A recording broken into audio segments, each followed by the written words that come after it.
Unit 5, Lesson 8. Pupils Book, page 58. Activity 2. Listen to the conversation.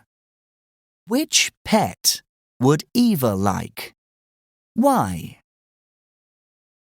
Hi, Ben. What are you doing?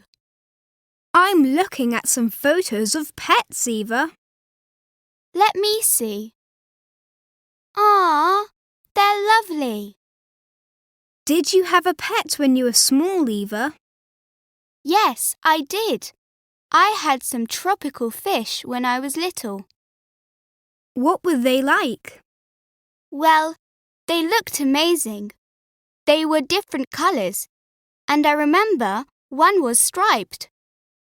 Would you like to have some more tropical fish? Not really. They're a bit boring.